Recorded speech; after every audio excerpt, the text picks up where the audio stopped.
C'est parti. Voilà. Merci, merci.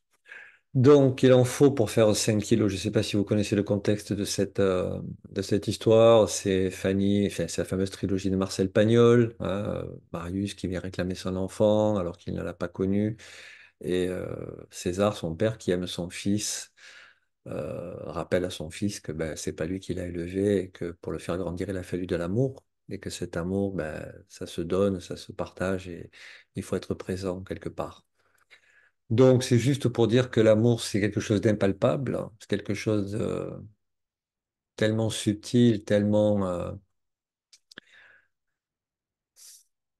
oui, tellement énergique, énergétique qu'on a du mal à le capter et pourtant on en a tous besoin. Alors ce soir, on va pas vraiment parler de ce que c'est l'amour. Je pense que chacun de nous le ressent, l'a ressenti d'une façon ou d'une autre. Il existe différentes formes d'amour. On va plus essayer de comprendre ce qui se passe en nous quand ça se manifeste et comment on peut faire en sorte de le faire durer et de pas juste le laisser passer. Parce que l'amour, c'est quelque chose que l'on ressent et qu'on assimile souvent à une émotion, à un sentiment, hein. On est traversé par cette chose, entre guillemets, qui vient nous élever, nous faire donner des ailes, nous donner le sentiment d'avoir des ailes, que ça, quelque chose qui nous porte de l'avant, qu'on a envie de partager, et en général qui s'écoule comme ça de l'intérieur. Mais on est malheureusement, je dirais, souvent confronté au fait que c'est quelque chose qui disparaît et qui nous échappe. Alors, j'ai réfléchi, j'aime beaucoup me poser des questions. C'est un exercice que j'aime bien faire, me poser des questions, savoir qu'est-ce qui se passe en moi et comment je peux... alors, qu'est-ce qui se passe en moi quand je ressens cet amour et comment est-ce que je peux le faire durer ou le faire se prolonger beaucoup plus intensément. Et pour ça, j'ai une image. Alors, j'ai une culture un peu scientifique. Alors, je veux pas me lancer dans des grands débats scientifiques. C'est pas du tout le but, hein. On est là pour ressentir, expérimenter, quelque part l'expérience de cette énergie-là. Mais je trouve que c'est intéressant parfois d'avoir des analogies, hein. Je suis enseignant, donc mon travail avec mes élèves, c'est d'essayer parfois de leur donner des images qui leur permettent de comprendre les choses, notamment des choses assez subtiles comme l'électricité, par exemple, qui n'est pas un sujet simple. Et beaucoup de jeunes ont du mal à comprendre ça. Et là, on va essayer de trouver une image qui nous permette de saisir un petit peu les enjeux liés à l'amour. L'image que je donnerai, c'est celle d'un bain ou d'une piscine.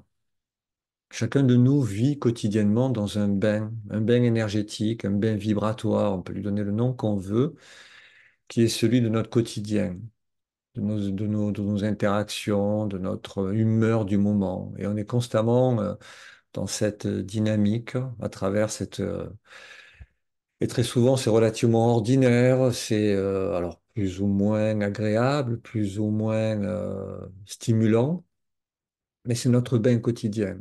C'est celui dans lequel on évolue, qui peut varier en fonction des gens que l'on rencontre, des situations auxquelles on est confronté, euh, voilà, des événements qui se présentent à nous.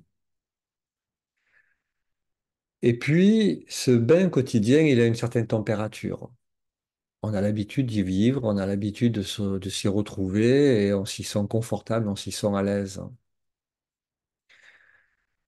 Et puis parfois, ce bain est traversé par un courant différent, un courant de température. On va utiliser cette image-là. Vous êtes dans votre bain, il est à certaines températures, et puis vous êtes à la mer, hein, vous vous baignez, et puis d'un seul coup, il y a un courant qui traverse, hein, sous l'eau. Vous êtes là, vous nagez, et puis d'un coup, il y a un courant qui traverse, et vous sentez cette nuance, cette différence de température. Alors, c'est plus chaud, c'est plus froid, ça dépend, hein, c'est plus ou moins agréable.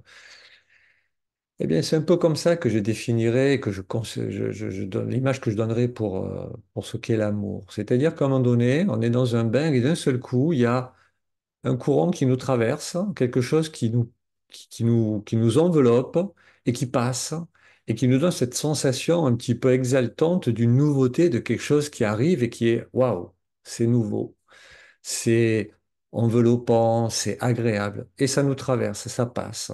Alors ça dure plus ou moins longtemps. C'est plus ou moins agréable. Et dans le cas de l'amour, c'est quelque chose qui en général vient de l'intérieur.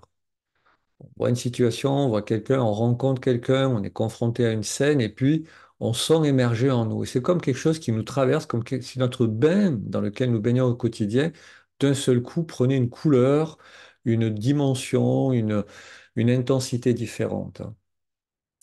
Et c'est très agréable et on a tous envie de le vivre, mais bien souvent, ça ne fait que passer. Alors, ça peut durer un certain temps, c'est plus ou moins long, ça dépend voilà, de la situation, de l'événement, de la personne.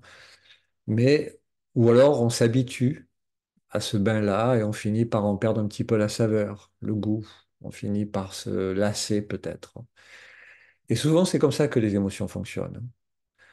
On a des événements qui nous traversent, parce qu'on parle de l'amour ce soir, mais c'est valable pour beaucoup d'autres choses, hein. C'est valable pour le bonheur, c'est valable pour la paix aussi, c'est valable aussi peut-être pour des émotions moins agréables, comme la peur ou la peine, hein. C'est des courants comme ça qui nous traversent, hein, qui viennent nous envelopper. Alors j'utilise l'image de la température parce que notre corps a des capteurs qui sentent la température, et quand on a un courant d'air chaud, d'air froid, enfin d'eau chaude ou d'eau froide, ou même de vent, hein, quand c'est le vent chaud ou froid qui nous enveloppe, on le sent. Mais ça serait plus au niveau des couleurs que ça se passerait, hein. C'est comme si notre corps était perceptible, notre monde intérieur était perceptible à des couleurs. L'amour dégage une couleur, la paix dégage une couleur, le bonheur, etc. Et c'est des couleurs comme ça dans lesquelles d'un seul coup on se trouve baigné, puis hop, qui passent et qui disparaissent, ou qui, voilà, ne durent pas suffisamment longtemps. La question qu'on peut se poser, c'est comment faire pour que ça dure? Comment faire pour que cette énergie-là, qui ne fait que passer, qui, voilà, qui émerge d'un seul coup de l'intérieur, ben, elle soit là plus souvent, plus longtemps, elle, elle nous, elle nous caractérise presque. Bien l'idée, en tout cas, ce que je me dis, et c'est ce que j'essaye de faire, parce que, ben, comme tout le monde, je suis confronté à ça. Alors, pour moi, le défi, je l'ai souvent évoqué, c'est je suis enseignant, comme je disais, c'est avec mes jeunes, hein. Je suis confronté à des situations où ils ont tendance à m'agacer, à me faire sortir de mes zones de confort. Et forcément, l'amour que je devrais avoir pour eux, parce qu'ils ont besoin de ça, parce que ça fait partie de leur nourriture, hein, les enfants. Tout à l'heure, César leur rappelait à Marius, hein, il a été irrigué d'amour, cet enfant. Et donc, tous les jeunes, quels qu'ils soient, quel que soit leur âge, ont besoin de ça pour grandir. Et moi, en tant qu'enseignant, je suis censé leur apporter un savoir, certes, une connaissance, un savoir-faire professionnel, mais il y a aussi cette dimension d'amour qui fait que leur attention va être beaucoup plus présente, voilà, leurs sens seront plus aiguisés, en tout cas, leur écoute sera plus attentive. Et donc, c'est pas toujours simple. Donc mon enjeu, mon travail, ce que j'essaye de faire, c'est non pas simplement faire émerger l'amour de temps en temps, parce que bah, il faut, mais c'est plutôt essayer de faire monter le niveau d'énergie intérieure au fil du temps. C'est-à-dire que tout mon être, petit à petit, la température intérieure de mon cœur, quelque part, soit de plus en plus à la hauteur de cette énergie-là, au point de quasiment plus sentir passer l'émotion ou le sentiment, mais le vivre le plus naturellement possible, de façon la plus constante possible. C'est-à-dire vraiment faire monter quelque part mon niveau d'énergie. Alors comment faire? Ben, on est ce soir connecté à un centre, enfin un site qui s'appelle Raja Yoga Méditation. Et donc, nous pratiquons la méditation. Ça fait partie de nos exercices réguliers et fréquents, quotidiens, je dirais même. Et méditer, c'est quoi? Méditer, c'est j'imagine que tous les intervenants qui sont passés avant moi vous ont donné leur définition, leur expérience, leur vécu, et chacune a son sens. Et donc l'idée, c'est, quand je médite, comment est-ce que je me connecte à une source, à un être, à une énergie qui est constamment l'incarnation de ce que je suis moi, naturellement, profondément. Le postulat de base de l'enseignement du Raja Yoga, c'est que nous sommes tous profondément remplis de qualités, que nous sommes la paix. C'est un terme qu'on utilise très souvent. Om Shanti, je suis la paix. Je suis un être de paix, je suis une âme en paix. Mais je suis aussi l'amour, je suis aussi le bonheur, je suis la pureté. Tout ça, ça fait partie de ma nature profonde. C'est ce que je suis. C'est un postulat de base. Beaucoup de gens y croient, d'autres y croient moins. Il y a eu beaucoup de choses qui ont été dites. Les philosophes, les penseurs ont réfléchi là-dessus. Nous, notre postulat de base, en tout cas dans le Raja Yoga, c'est que je suis ça profondément. On l'a oublié, on s'en est éloigné, on le cherche constamment. Tous les êtres humains cherchent ça. Cherchent la paix, cherchent l'amour. Ouais, les chansons, toutes les chansons, 80% des chansons qui sont chantées dans toutes les cultures du monde parlent d'amour. Des choses comme ça. Parce que c'est quelque chose qui est profondément ancré en nous et dont nous avons absolument besoin. Alors on dit toujours, vous l'avez entendu maintes fois, hein, le corps est fait d'eau, c'est pour ça qu'on boit, parce qu'on a besoin effectivement de cet ingrédient pour que notre corps continue de vivre. Eh bien, il en va de même de l'amour, de la paix, de ces choses-là. Donc nous sommes faits de ça, sauf qu'on l'a oublié, c'est enfoui, c'est épisodique, c'est parfois, et très souvent, la plupart du temps, on va le chercher à l'extérieur. La paix, on va la chercher en forêt, à la montagne, on va la chercher dans la nature, hein. Le bonheur auprès des autres, on va avoir une fête, on va créer des conditions pour qu'il y ait de la joie, du bonheur, etc. L'amour, souvent, on va le chercher chez les autres, hein. Mais l'amour est en nous. C'est un état naturel de ce que nous sommes, hein. Et par chance, ou parce que la nature est bien faite et parce que le monde est bien fait, il existe un être, hein, une source qui n'a pas subi quelque part l'altération ou la perte ou cet éloignement que nous vivons de nos propres qualités et qui a gardé naturellement cet état-là en permanence. Alors on lui donne plein de noms, je ne citerai pas ici, mais on lui donne plein de noms. Donc cette source-là, elle est là pour ça.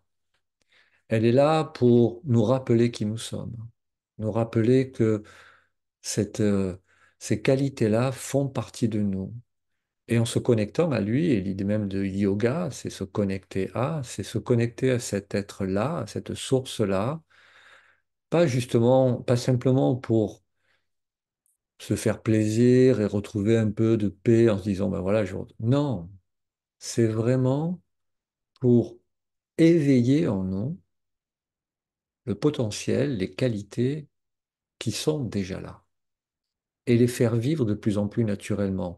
Il y a beaucoup d'ombre autour de ces qualités-là, hein. C'est comme on a souvent les pelures d'oignon ou la boue autour du joyau, peu importe, on peut donner de nombreuses images différentes. En tout cas, c'est vrai que c'est pas simple, c'est enfoui, on le sent de temps en temps, mais ça disparaît, ça passe.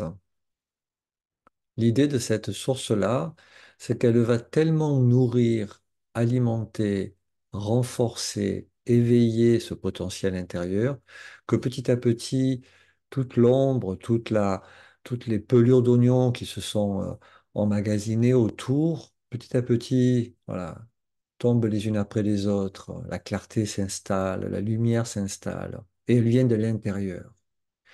Et donc, je fais monter ainsi mon niveau d'énergie, mon niveau de qualité naturelle. Alors, on a tous nos points d'entrée, on a tous nos points forts, nos points faibles. Personnellement, c'est vrai que l'amour est un sujet qui me parle beaucoup. Peut-être parce que j'ai été très aimé enfant et que j'estime que c'est une qualité cardinale, mais peut-être que pour d'autres, ça va être la pureté, le bonheur, la paix, d'autres qualités. On a tous nos points plus ou moins faciles à alimenter, à faire vivre. Je pense que l'amour parle à beaucoup de monde. Mais en tout cas, toutes ces qualités-là, les faire grandir en soi, les faire émerger, de façon à ce que je ne sois plus une éponge qui attend de l'extérieur qu'on vienne me donner de la paix, de l'amour, du bonheur, de la joie ou des choses comme ça, mais que petit à petit, mon monde intérieur soit si plein, si vaste, si débordant que naturellement, cette énergie-là, elle va couler. Et mon bain, le bain dans lequel j'évolue, l'énergie dans laquelle je m'exprime au quotidien, naturellement, soit empli de ça, soit émane ça naturellement. Le jeu des relations humaines, c'est des échanges permanents. On est constamment en train d'échanger à notre insu, volontairement et involontairement. Et soit on est preneur, c'est-à-dire qu'on prend l'énergie que l'autre dégage, positive ou négative. Alors on est admiratif devant quelqu'un qui dégage quelque chose de très solaire, de très joyeux, de très charismatique. C'est très agréable.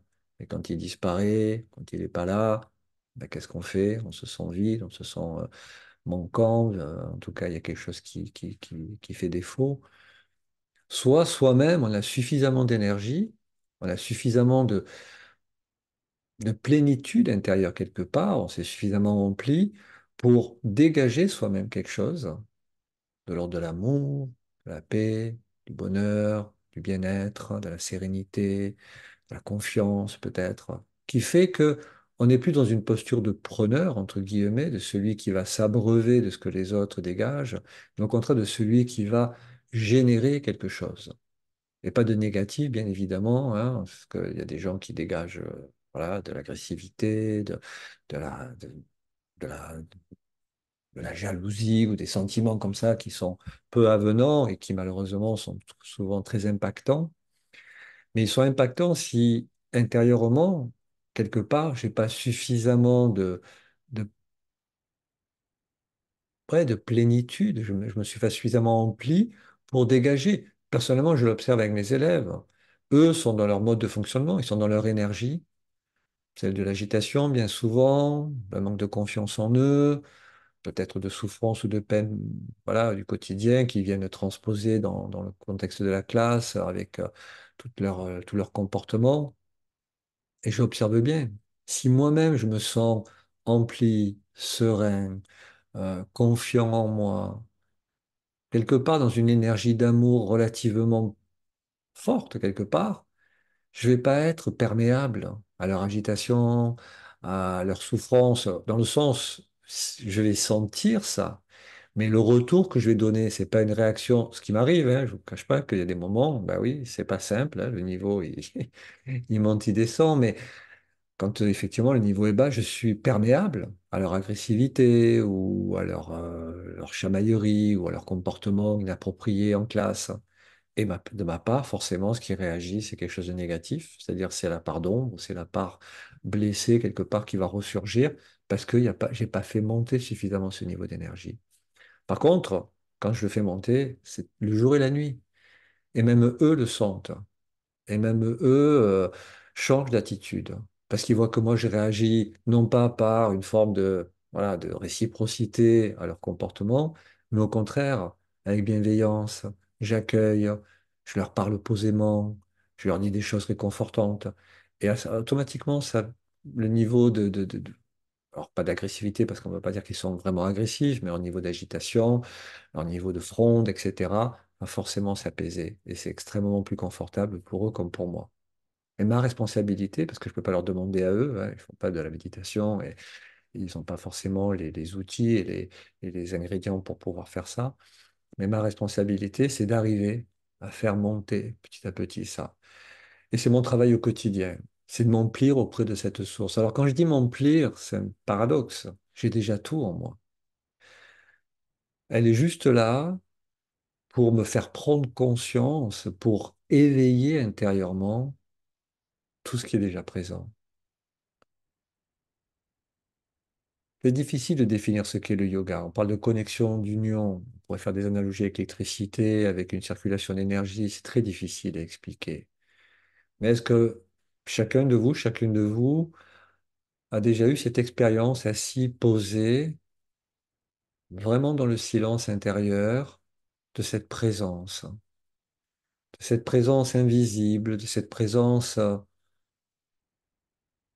magnétique, nourrissante, qui élève l'être de l'intérieur. Il n'y a pas de mots vraiment pour définir ça. C'est un silence plein, un être qui, par son regard invisible, vous élève, vous redonne votre beauté. Et c'est un petit peu ça le yoga. Je m'assois, je me pose Et déjà moi-même, j'essaye de savoir qui je suis. Je commence souvent les méditations, en tout cas les commentaires, on va en faire un pour conclure tout à l'heure, de commentaires de méditation, par cette question toute simple. Qui suis-je? Qui suis-je? Ça fait des siècles que la philosophie, la pensée humaine ou religieuse tentent de répondre à cette question simple. Les scientifiques aujourd'hui s'interrogent sur cette question simple. Qui suis-je? Trois mots. Et c'est tellement profond. La réponse est à la fois banalement simple et d'une profondeur infinie. Quotidiennement, on s'identifie à notre couleur de peau, à notre prénom, à notre nom, à nos origines, à nos parents, à notre culture, au pays dans lequel on vit, à des tas de choses qui sont totalement extérieures à nous-mêmes et qui ne font que passer, qui disparaissent. Mais quand j'arrive à m'identifier à autre chose, à un être, à une source, une conscience intérieure, hein, une conscience intérieure qu'on appelle dans notre jargon spirituel l'âme, Atma pour les Hindis, peu importe le nom, en tout cas, à cette énergie présente dans le corps, mais qui n'est pas le corps, qu'on situe là au centre du front.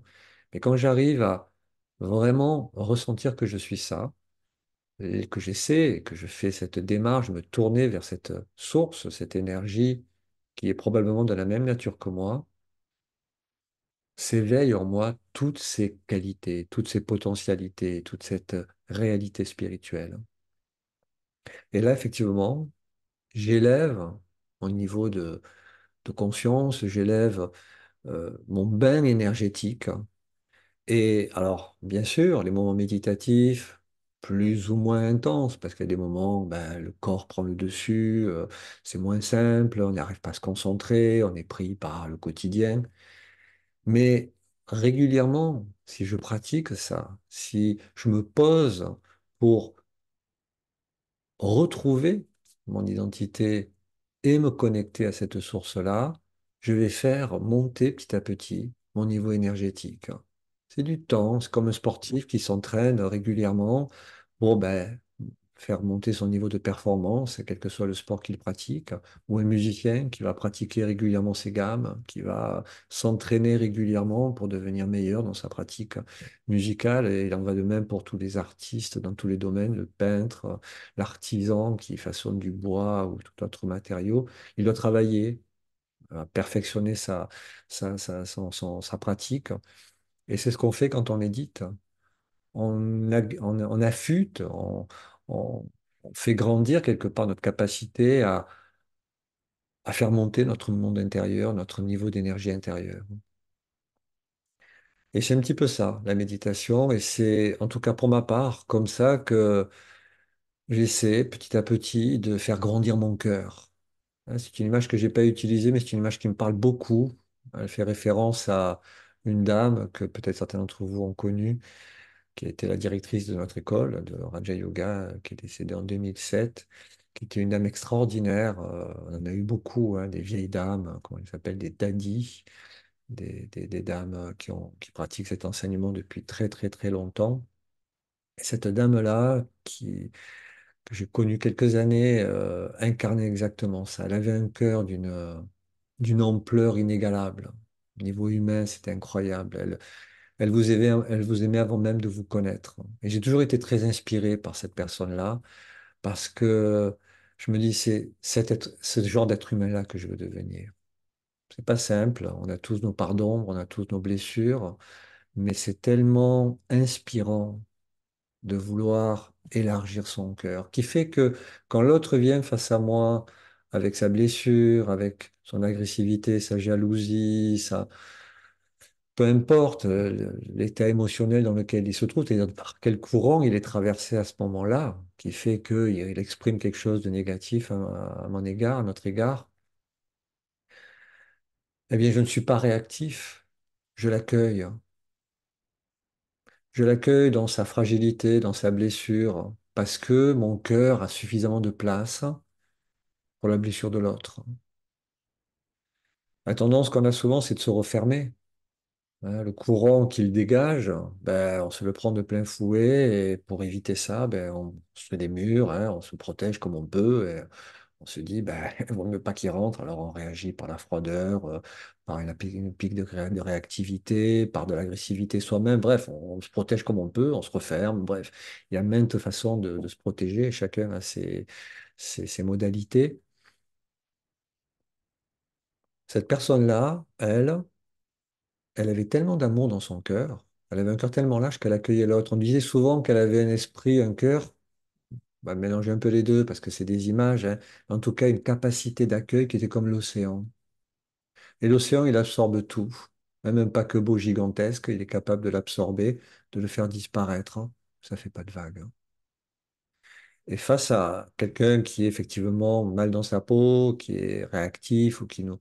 Et je le vois avec mes élèves quand j'y arrive, et ça m'est arrivé, hein, alors, c'est pas tous les jours malheureusement, mais c'est pas si fréquent que ça, mais quand ça m'arrive, c'est impressionnant. Comme je l'ai fait même avec des adultes, parce que j'ai enseigné à des adultes, comment bah, le cœur fond.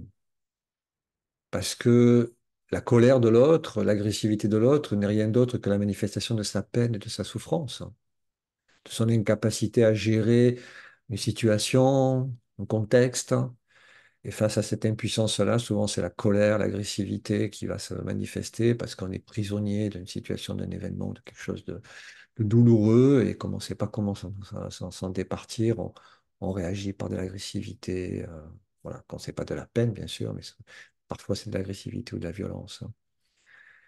Et si moi je sais accueillir ça, ben l'autre, ça le renvoie quelque part, non pas dans son symptôme, la colère ou l'agressivité, mais quelque part dans la graine, hein. À la base, c'est de la peine, hein. Et ça fait fondre la personne, ça la ramène quelque part à qu'est-ce qui est essentiel, de quoi j'ai besoin. J'ai besoin de réconfort, j'ai besoin d'être entendu, j'ai besoin d'amour. Fondamentalement, on en a tous besoin. Les petits-enfants, tout à l'heure, César leur rappelait à Marius, oui, pour grandir, il a besoin d'amour, mais nous autres, en tant qu'adultes, on a aussi besoin de ça.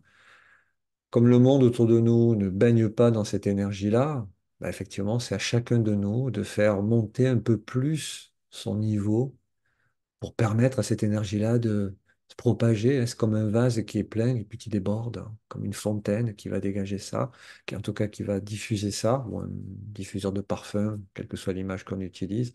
Et plus on sera nombreux à le dégager, peut-être, en tout cas le diffuser, plus bah, peut-être qu'on aura un monde un peu plus agréable, paisible, et d'amour, etc., etc.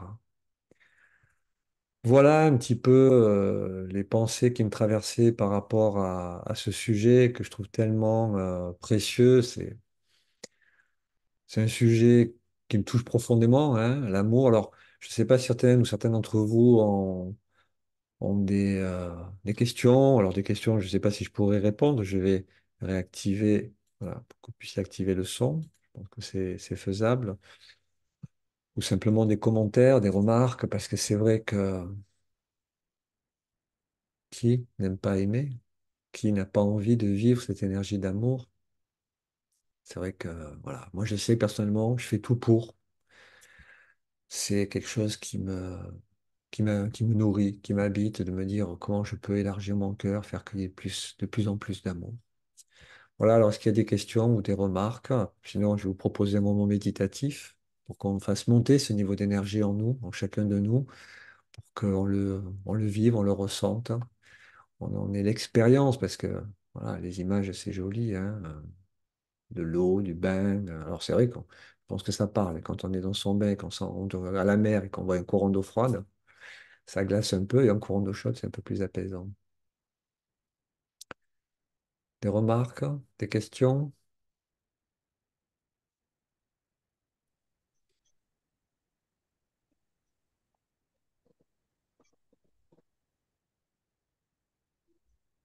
Oui, Oui, j'entends une voix. oui. Je vais mettre un casque, si vous me permettez, parce que ce sera plus facile d'entendre. Alors, c'est pas très sympa, mais mettre un casque parce que c'est plus facile d'entendre avec ça. On entend plus près comme ça. Excusez-moi, je le branche. Voilà, je vous écoute. Ben oui, en fait, quand tu expliques que, évidemment, c'est de la peine qu'il y a chez l'autre quand il y a des réactivités comme ça, c'est parce qu'au fond c'est pour ça qu'il faut savoir accueillir aussi les autres et être plein d'amour parce que, effectivement, quand tu as des personnes qui ont souffert, qui ont un passé, etc., c'est pas toujours évident, tu peux être toujours sur tes gardes, etc. C'est vrai qu'avec le Raja Yoga, on arrive à transformer ça. Alors évidemment, quand en plus, alors je vais enfoncer une porte ouverte, mais évidemment que tout le monde a besoin d'amour et qu'on recherche ça. Mais quand en plus on a ça sous nos yeux et que c'est ce qui nous nourrit, moi, je vais dire le fond de mon cœur, c'est que je suis honoré de partager ma vie spirituelle avec toi, quoi. Partager juste la vie spirituelle, évidemment, Hmm. je m'entends. Mais, mais voilà, parce que, en fait, tout cet amour que je pouvais avoir et puis dont j'avais besoin, en fait, c'est avec toi que je l'ai trouvé. Parce que justement, comme tu as envie, tu es plein d'amour, tu as envie de partager ça, eh ben, tu le partages avec les autres. Et puis, en fait, eh ben, tu nous rends heureux, quoi. C'est ça. Et c'est ça que tu es un exemple pour ça. Voilà. Alors, bon, ben, j'avais envie de te le dire quand même. C'est gentil, merci. Merci, Sajini. Daniel qui a ouvert son micro, Maurice aussi, vous voulez Alors, partager quelque chose? je sais pas, Daniel ne sait pas trop. Ah, ça a coupé. Daniel. Ah, vous aviez votre micro ouvert. Je sais pas m'en servir. En tout cas, on vous entend. Allez-y. Vous voulez dire quelque chose? Ah, c'est dommage, elle a coupé à nouveau. Alors, Maurice, qui a allumé son micro. Virginie a beaucoup mieux expliqué ce que je voulais dire d'une simple formule. Tu es un amour. D'accord. Merci. Daniel, à nouveau, on vous entend. Et- Vous m'entendez? Oui. Juste pour dire combien ce que vous dites résonne à l'intérieur de moi, donne une respiration ample et je viens juste de comprendre quelque chose que je ne comprenais pas. Je pensais que face à quelqu'un de très agressif, il fallait d'abord se protéger. Et là, je vois que en étant plein d'amour, on peut ne pas être atteint. Alors de ça, merci beaucoup. Merci, Daniel. C'est vrai que c'est une attitude qui n'est pas toujours simple. Il faut vraiment faire attention aussi, hein, je précise quand même. Oh, il y a un joli chat qui passe devant l'écran de Sophie. Je tiens quand même à préciser que c'est pas toujours simple. Il faut quand même rester prudent par rapport à ça. Parce qu'effectivement, ce qui se passe dans une relation, dans une interaction, c'est que il y a plus ou moins d'implication émotionnelle malgré tout dans une relation, hein. Moi, quand je parle avec des jeunes, ce sont de simples, entre guillemets, ce sont des élèves, ce sont des jeunes que je côtoie dans le cadre professionnel. C'est pas un parent proche, un conjoint, une conjointe, un père, une mère, un enfant direct, hein, avec qui les implications émotionnelles sont plus fortes parce que quelque part, il y a quelque chose qui nous relie émotionnellement plus fort. Et du coup, parfois, effectivement, c'est plus difficile avec quelqu'un que l'on connaît bien, qui va avoir, et là, il faut quelque part se protéger aussi, d'une façon ou d'une autre. En tout cas, il faut trouver les modalités. Plus on est neutre face à la personne, quand je dis neutre, ça ne veut pas dire indifférent du tout, hein. Ça veut juste dire que on est plus dans une posture on n'est pas en attente. Voilà, je pense que c'est ça le terme, on n'est pas en attente. Dans les interactions, très souvent, ce qui nous piège, ce sont les attentes qu'on a vis-à-vis de l'autre, conscientes ou inconscientes. On attend quelque chose. On voudrait qu'il se comporte comme ceci ou comme cela. Un parent, un père, une mère, un enfant, un conjoint, une conjointe, peu importe. On attend quelque chose, c'est presque sociologique, c'est presque culturel. On voudrait que le père ou la mère se comporte comme ça, que l'enfant se comporte comme ça, etc. Et donc cette attente, quelque part, fausse notre regard, notre posture à l'égard de l'autre. Et quand l'attente n'est pas comblée, alors là, je fais de l'analyse transactionnelle, hein, tout simplement.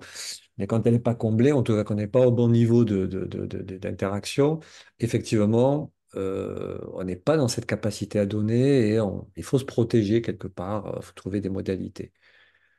Si on arrive à trouver la bonne posture, et si on arrive à garder une forme de neutralité, et c'est plus simple effectivement avec des gens avec qui on n'a pas d'interaction régulière et émotionnelle, oui, c'est pas la peine de se protéger vraiment si le cœur est assez grand.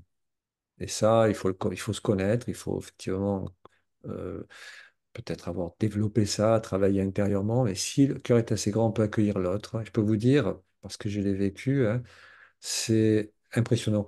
La CNV, hein, pour ceux qui le pratiquent, certains d'entre vous connaissent peut-être, la communication non violente, utilise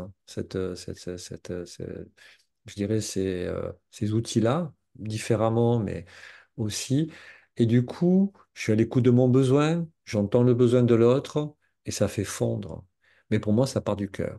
Ça part vraiment de l'intérieur. Est-ce que j'accueille l'autre dans ce qu'il est? Chaque être humain a des blessures, a des fragilités, des vulnérabilités. Et quand j'arrive à percevoir ça, quand mon cœur est suffisamment grand pour percevoir ça derrière l'attitude de l'autre, effectivement, ça change beaucoup de choses. Mais ça ne veut pas dire que dans certaines situations, il ne faut pas se protéger aussi. En tout cas, trouver les bonnes modalités, parce que se protéger en se refermant ou autre, ce n'est pas forcément l'idéal. Des fois, il faut s'éloigner. Il faut être clair. Et des fois, parce que quelqu'un de très colérique, de très violent, il faut se protéger physiquement aussi, hein. C'est très important. Il ne faut pas non plus jouer les kamikazes et les bravaches, hein, dans n'importe quelle circonstance. Mais voilà, trouver le juste milieu, le juste équilibre. Voilà, est-ce qu'il y a d'autres remarques, d'autres points que vous voudriez Quelle est la partager? part de l'ego par rapport à l'amour? Je dirais que enfin, en tout cas, c'est ma perception, et puis c'est ma réponse comme ça. J'y ai pas profondément réfléchi, mais bien sûr que je me suis posé la question. Je dirais que c'est le principal ennemi de l'amour. L'ego, c'est une carapace que l'on construit, c'est une protection. Et on en a tous besoin, comme on le disait tout à l'heure, il y a des moments où il faut se protéger, et tant qu'on n'est pas pleinement cette énergie d'amour, ces qualités, qu'on n'a pas enlevé toutes les pelures d'oignon, quelque part, on est voué à devoir se protéger. Sinon, la vie est intenable, hein. On est constamment ballotté. Et l'ego, c'est une protection. Je me cache derrière une image, derrière un rôle, derrière une identité qui n'est pas vraiment la mienne. Alors, l'idée du Raja Yoga, c'est d'arriver à être pleinement soi, d'avoir ce respect de soi où je sais qui je suis pleinement. Alors on a parlé de cette identité spirituelle, je suis un être, voilà, spirituel qui utilise ce corps. C'est des choses que vous avez lues, entendues, qui sont évoquées dans pas mal d'endroits. Le vivre, c'est autre chose. Être pleinement conscient que je suis, voilà, la conscience, que je suis la vie dans ce corps. C'est pas si simple que ça. On est pris par nos sens physiques, par nos émotions, et puis parce que le corps nous renvoie, hein. Il suffit de se blesser, de se faire mal, d'avoir mal à la tête, d'être malade pour se rendre compte que le corps, il est extrêmement prégnant et il a sa partition à jouer. Mais l'idée, voilà, c'est ça. C'est d'être vraiment conscient de cette identité spirituelle. Quand je ne m'identifie pas à ça, je suis quelque part dans une forme d'ego, en tout cas d'identité faussée, on va dire ça comme ça, une identité faussée, et je ne peux pas vraiment pleinement aimer, parce que je suis quelque part en train de me protéger. Voilà, c'est un peu comme ça que je le vois, alors je ne sais pas si c'est si clair que ça, mais c'est un peu l'ennemi de l'amour, quelque part, l'ego. Je ne sais pas si c'est satisfaisant, Maurice. Oui, oui, ben, c'est une identité qui résulte aussi de tout ce qu'on a vécu dans le passé. C'est-à-dire, dans des situations qu'on a vécues, il y a des choses qu'on a aimées, d'autres qu'on n'a pas aimées. Et ça laisse des traces. C'est ça, c'est ça. C'est cette race-là qu'il faut arriver petit à petit à nettoyer. Voilà. Coucou. Oui, Nathalie. J'ai bien aimé cette phrase que tu as dit sur le fait d'élargir son cœur. Hmm, Alors ça me fait du bien. mais tant mieux. J'apprécie beaucoup. Et il y a une autre phrase que j'aime bien, mais qui est, comment dire, tout ce qui est vide est instable. Ça, j'ai lu ça quelque part, je sais pas d'où. Hmm, Et quand on est empli, comme tu disais tout à l'heure, d'amour, de paix, etc., ben, on est stable. Parce que si on n'a pas ça, ben, on est instable. C'est assez logique comme image, je trouve. Moi, ça me parle Complètement, bien aussi, ça. complètement. Merci Nathalie. Bien, je vous propose un petit moment méditatif. À moins que quelqu'un veuille rajouter quelque chose. Sinon, je prends un moment méditatif où on va essayer de faire monter justement notre niveau d'énergie et en ressentir intérieurement ce courant, ce courant d'amour qui va émerger de l'intérieur. Voilà. Alors, je vais mettre une petite musique de fond et puis on va y aller.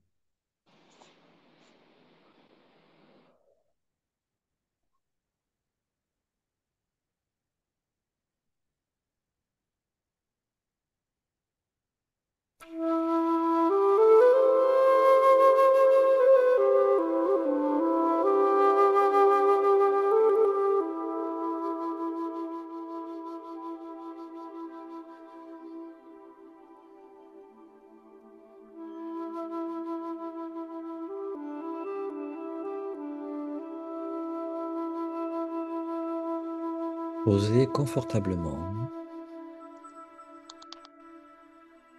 mon corps au repos et détendu.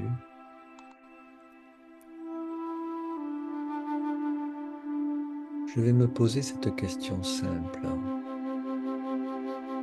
élémentaire. Qui suis-je?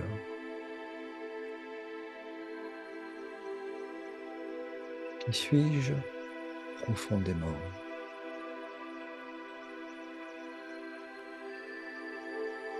Par-delà les étiquettes et les rôles, l'identité physique, qui est ce je auquel je me réfère quotidiennement,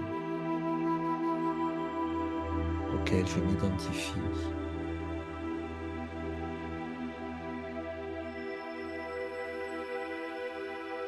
Je,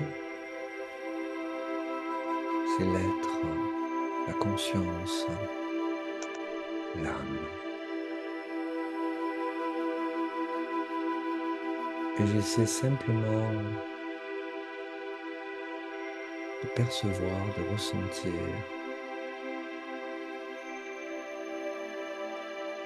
ce que cela fait d'être subtil, invisible, là, entre les yeux.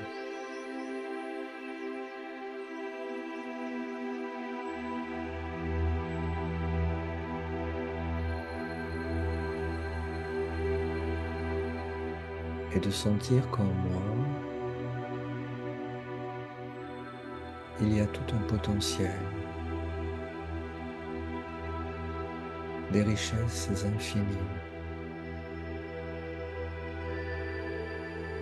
de la paix, certes, mais aussi de l'amour.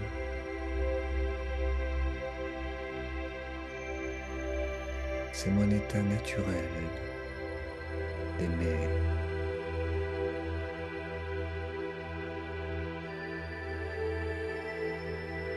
M'aimer moi-même déjà, apprécier.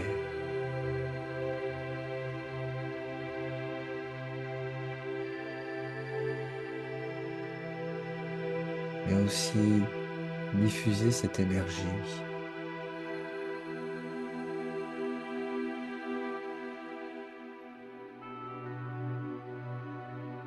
La faire rayonner.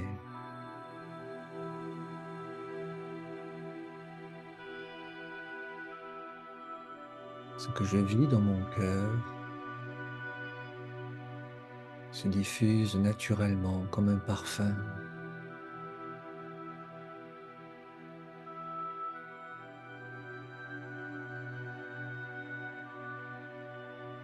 Et en élevant ma conscience,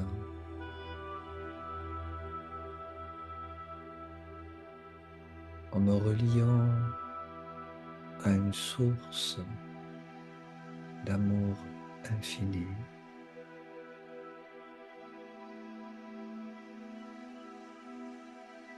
j'éveille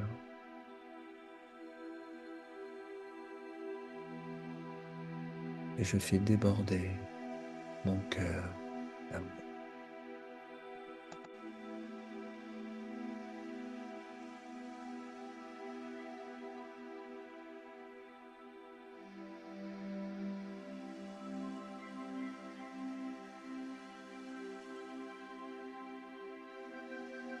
Je me sens rempli.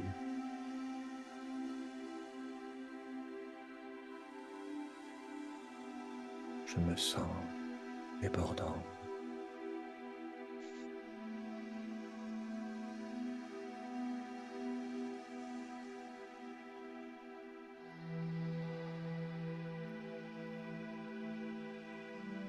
Je me laisse traverser.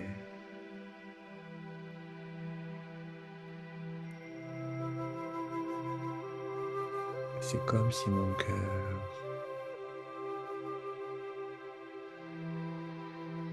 grandissait, s'ouvrait.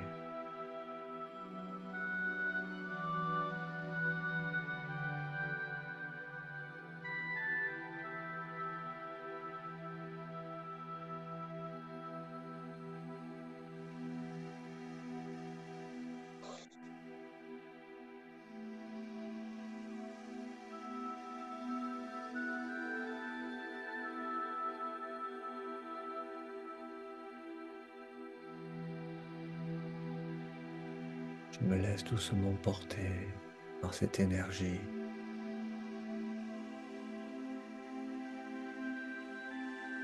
par la douceur de ce sentiment diffus.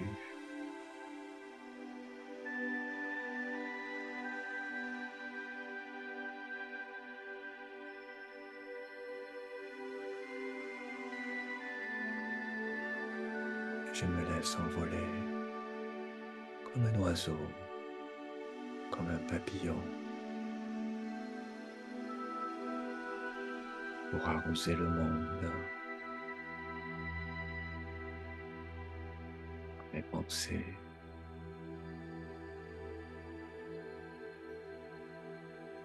sans frontières, sans limites, sans peur.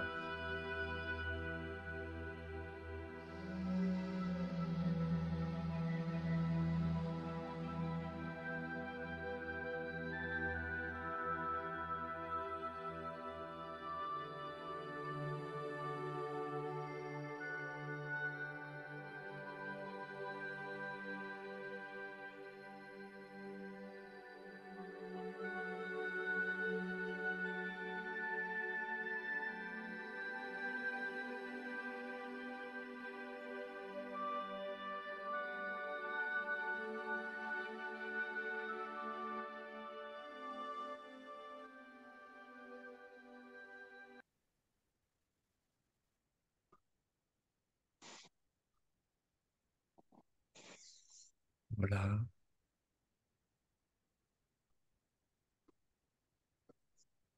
Bien, je vais vous souhaiter une bonne soirée à toutes et tous. J'espère que ça vous a apporté un petit peu d'éléments, que ça vous a parlé, puis que chacune et chacun de vous arrivera à faire monter ce niveau d'énergie intérieure. Je trouve ça tellement riche, tellement agréable. Et un élément que j'ai pas évoqué, on conclurait là-dessus, c'est, j'y pense là, je vais pas développer, mais c'est tellement important. Souvent, Maurice, on se connaît un petit peu, on en a souvent parlé, il a souvent évoqué, mais l'ennemi principal de l'amour, c'est pas simplement l'ego, c'est plutôt la peur. Et c'est vrai que le meilleur antidote à la peur, c'est l'amour. Et c'est pas simple, hein. Mais réfléchissez-y profondément. Plus j'aime, moins j'ai peur. Et quand j'ai peur, c'est que je n'aime pas. C'est encore un autre sujet. En tout cas, essayez de faire monter ce niveau d'énergie intérieurement parce que c'est comme ça aussi que l'on s'apprécie soi-même et que l'on prend confiance en soi. C'est vraiment important. Voilà, belle soirée à toutes et tous. Alors, je ne sais pas comment ça se conclut l'habitude. Est-ce que je coupe et tout le monde s'en va? C'est un petit peu l'idée. Merci. Merci, merci. Merci. Merci à vous. Et Merci puis, pour tout l'amour. écoutez, merci pour votre écoute à Et j'y toutes et crois tous. depuis longtemps, mais vous m'avez conforté. Ben, écoutez, tant mieux. Ne perdez jamais confiance en ça.